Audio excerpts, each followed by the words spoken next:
Hello everyone!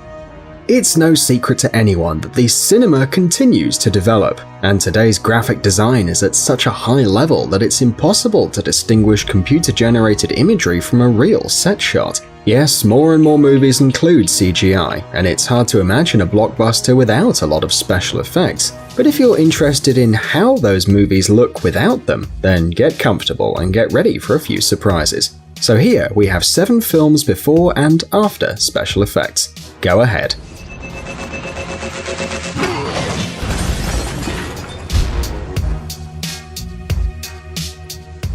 Game of Thrones. Attention, spoilers. If you haven't seen the 7th season of Game of Thrones, it's best to fast forward the video to the next movie or close your eyes and cover your ears for a couple of minutes. You ready? It's time to remember the incredible scene of the attack on the Lannister troops in the 4th episode of the season.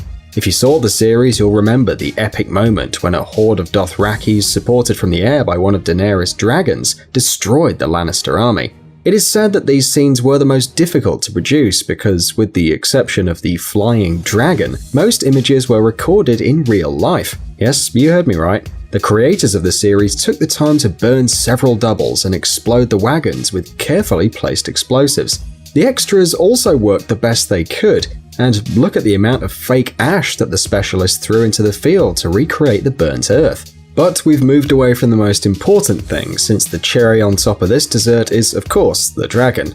In this case, the developers used several technical tricks to recreate the presence of a huge mythological dragon in the recording set.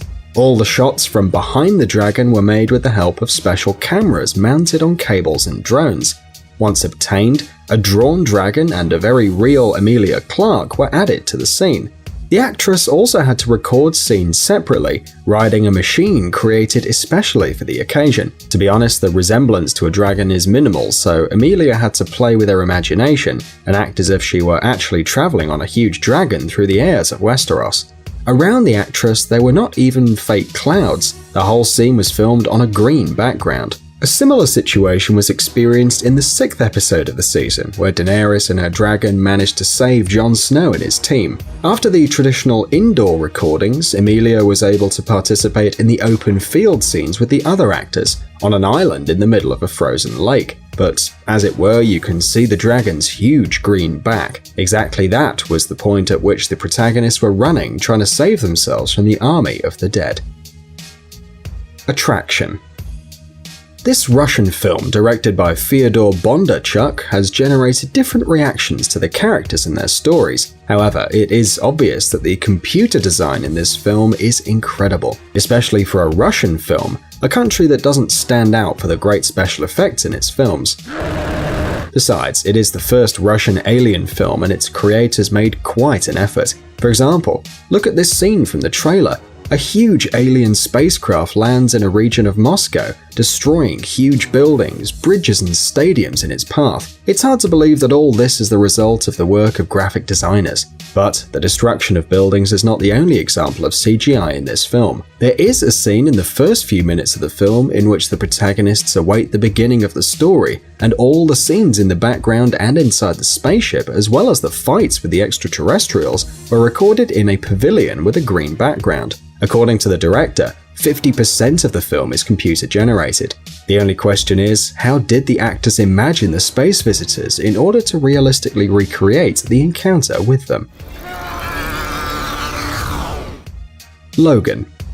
Unlike the previous 2 films, Logan is not famous for the epic battle scenes between the good guys and the bad guys. Doesn't even have any great special effects, unlike the X-Men movies. Of course, digitized backgrounds were added in some places, but most of the special effects were dedicated to the film's protagonist. It's no secret that Hugh Jackman is the perfect actor for the role of Wolverine. But even the physical resemblance doesn't allow the actor to regenerate himself as the superhero, let alone use his adamantium claws. All this is possible thanks to the use of the CGI. In addition, the 18 classification of the film allowed us to enjoy decapitations and extractions of realistic and quite bloody bullets. By the way, Some special effects were also used to give life to Laura, Wolverine's little clone, allowing her to have the same claws as Logan and throw herself at enemies with the same ferocity. But despite it being less incredible visually than other superhero films, it has received very good reviews thanks to its history and its realism.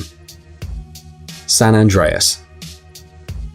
All the movies about catastrophes are full of special effects. It's obvious since no one is willing to destroy an entire city to create a 2-hour film about the destruction of humanity. For that reason, to destroy the state of California in the movie San Andreas, the designers had to work overtime to create more than 1,300 scenes with special effects for the movie. Among these scenes is the destruction of the Hoover Dam, which we had already seen in the movie Transformers, the fall of houses one after another, and best of all, a huge wave that ended up wiping the poor city of San Francisco off the face of the earth. No one would actually use real water to make these scenes today, but imagine for a second how many buckets of water you'd need.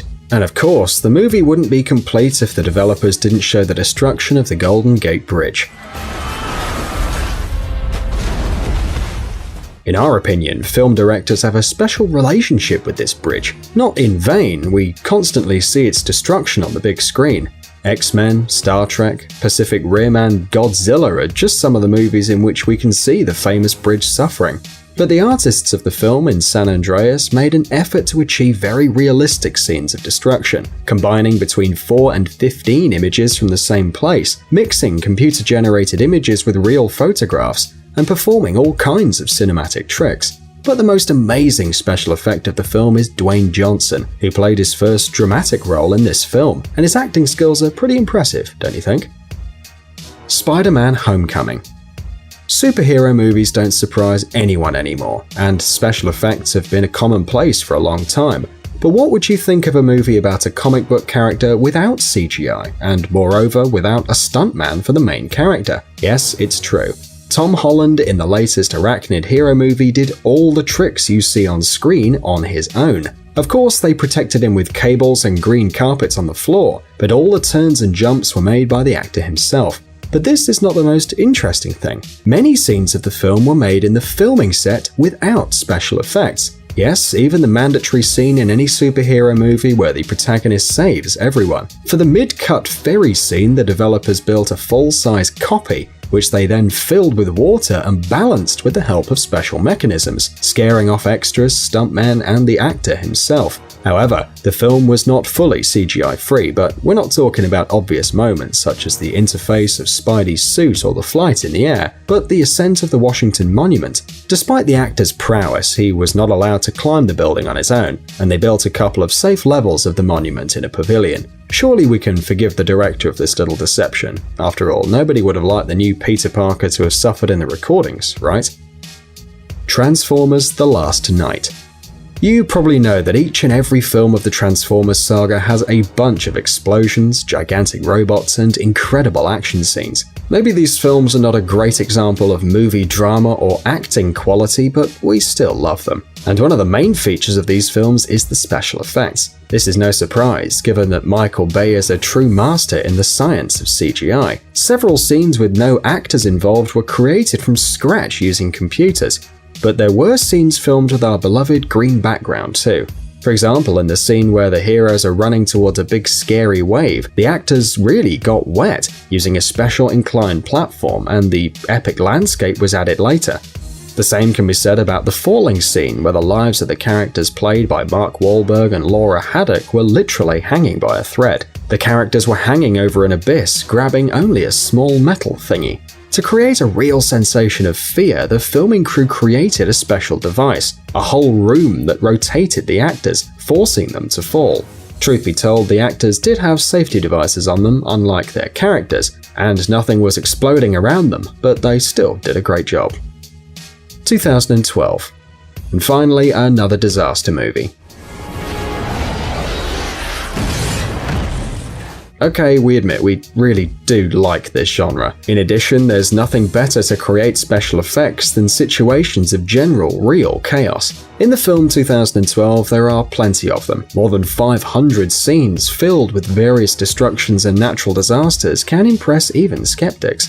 According to Stefan Toriansky, an artist on visual effects, many moments in the film demanded simply colossal computing power, so much was the work done. They even used 250, can you picture it, 250 of the most powerful computers to process all the graphical information. And this is without counting the numerous takes involving actors. By the way, most of the scenes in the 2012 movie, like in the movie San Andreas, are multi-layered. That is, they consist of several images. The pictures were superimposed on each other in such a way that you could accurately believe, for example, that the aircraft carrier was actually sweeping away the White House from the face of the Earth, and that the plane was moving between the falling skyscrapers. Scenes with people were shot against a blue background, and its dimensions, like the scale of everything else in the film, are really impressive. The creators needed a huge canvas 42 feet high and 2,000 feet long, and in addition to that, some platforms to simulate an earthquake, and a whole bunch of pyrotechnics.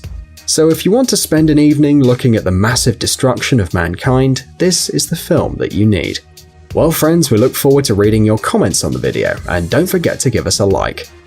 Guys, it's time to recharge your brain. Visit the channel Brain Time. There you'll find a lot of interesting and useful facts, lots of positive energy and tons of useful information. Subscribe right now. We promise it's going to be really exciting. Thanks for watching. Please like and share the video in social networks, and we'll be right back to you as fast as we can.